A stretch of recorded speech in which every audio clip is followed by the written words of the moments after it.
So I started my YouTube channel about 3 years ago, and I had this idea when I started of being able to get monetized, be a stay-at-home mom, but still bring in an income for my family. I think I had this idea that if I just got started and just kept going, eventually I would make it.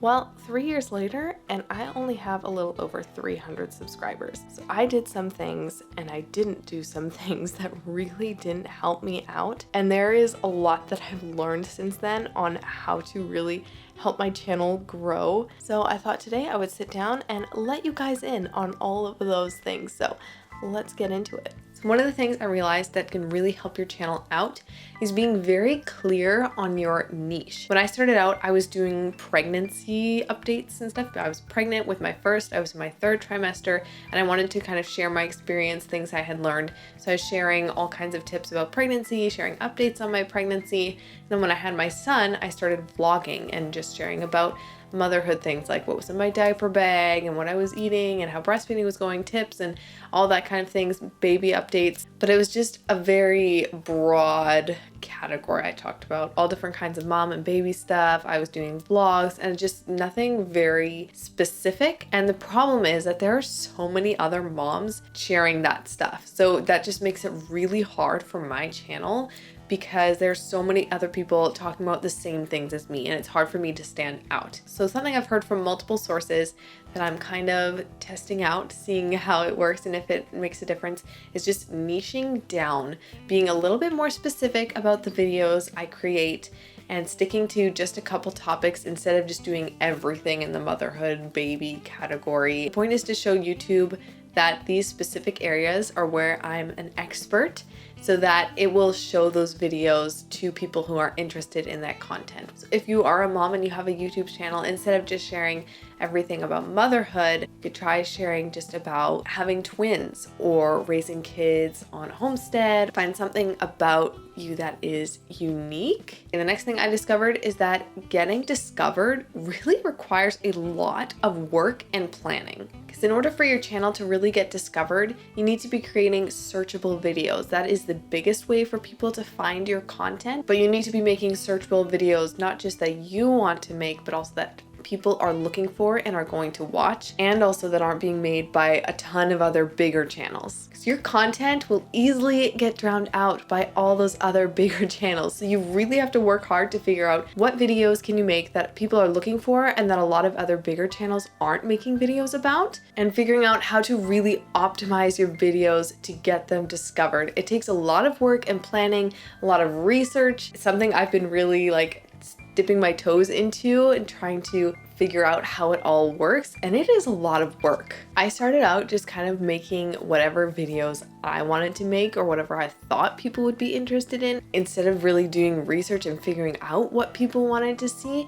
And I feel like that really would have helped me out a lot more if I had started doing this sooner, of doing my research and figuring out what videos to make, what people were looking for, how to optimize my videos well, because I knew nothing about that. And I really didn't start out with trying to learn how to improve. I just kind of jumped in and just expected it to get where I wanted it to go on its own. Which leads us right into the other thing I learned, is that you can't really get anywhere being passive. You really need to be learning and improving and experimenting to figure out what works for you and for your channel, and how to make better quality content. If you're not learning, you're not gonna get the same amount of growth. There are so many videos about how to do YouTube, how to grow on YouTube, how to optimize your videos, understanding analytics. There are so many videos that can really help you grow your channel, so why not take advantage of them and learn from them? You can also take a look at what other successful YouTubers are doing, not with the intent of copying them, but with the intent of learning kind of what's working, what are people liking, taking that and then applying it to your channel and letting it inspire you. Another thing I've kind of learned is that the more subscribers you get, the faster you tend to grow. You kind of pick up momentum as you go. Getting your first 100 subscribers is so hard. Starting from zero, it is a struggle getting those first few subscribers, because you're a totally new channel, so people have no idea what to expect from you, what your videos are going to be like. They only have a couple videos to go off of, So it can be really hard to get people to subscribe. As you go and as you start to gain more subscribers, it slowly gets a little bit easier. People, I think, can be a little bit more willing to subscribe if you already have a large following, because obviously other people like you, your content must be good because all these other people are following you. And of course, the bigger channels, you're monetized, and then you can invest back into your channel with better equipment. You can invest in learning and growing in different softwares and whatever. And so the quality of your channel goes up because you can invest back into it. Whereas when you're a small channel, you can't really afford to invest as much because you're not getting anything back, especially before you hit the 1,000. You're not monetized. You're putting all this work and effort in, but you're not getting paid back for it. Now, of course, it's really the quality of the content itself, not just how it looks, but what you're offering them that is the most important.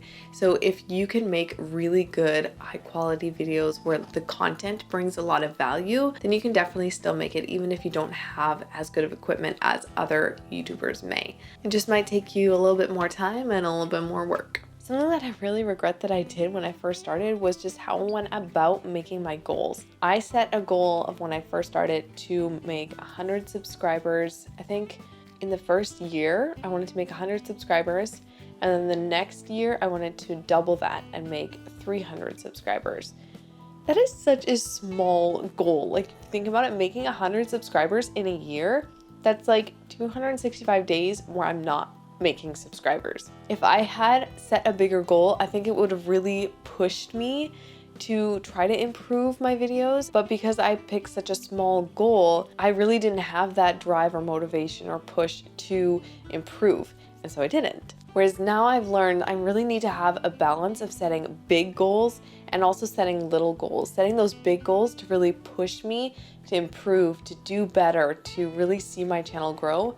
And then having those little goals that I can more easily achieve to help encourage me. Sometimes those big goals, they take a while to achieve and they can be a lot of work, and it can be hard when you're putting so much into it and yeah, it's taking so long to get there. So then having those little goals you can reach just kind of keep moving you forward. So like for this year, for example, my goal is to get monetized. I've been wanting to get monetized ever since I started my channel, but I haven't really been doing a lot to get me there. So right now, I'm really trying to learn and to help push my channel in that direction. But I'm also setting some smaller goals. Things like the goal of learning how to understand and read my analytics better and use those to help me grow, learning all the editing shortcuts to make my editing faster and save me time, setting little goals like that that I know I can easily achieve, but then also having that big goal to really push me. Being a small channel can be really discouraging and difficult and frustrating when you're putting so much work into it and you're not really seeing the growth. On those difficult days, I've learned to just be really encouraged by the following that I have. I have some subscribers who will comment on almost all of my videos. They're so encouraging. So when I'm feeling like quitting or giving up, I will think of those subscribers. And then when I go to sit down and make a video, I will make it as if I'm talking to them. That really helps me, knowing that there is someone who loves watching my videos and who enjoys my content, and I will make these videos for them. And that can really help me just keep going and get through that stage of just feeling really down. I think you really can make it on YouTube, but not if you give up. You've really got to keep going, keep learning, keep experimenting and pushing yourself to get where you want to be. Yes, being a small channel is discouraging and frustrating and hard, but sometimes you need the slow growth, because if it suddenly happened overnight, you wouldn't be ready for it. That's some encouragement that I've been trying to hold on to as I try to really push myself and do my best and get through the discouragement on the days where I just feel like it's not going the way I want it to. But anyways, that is all for today's video. I hope you guys enjoyed it and found it helpful. If you did, give this video a thumbs up, hit that subscribe button, and I'll see you guys next time.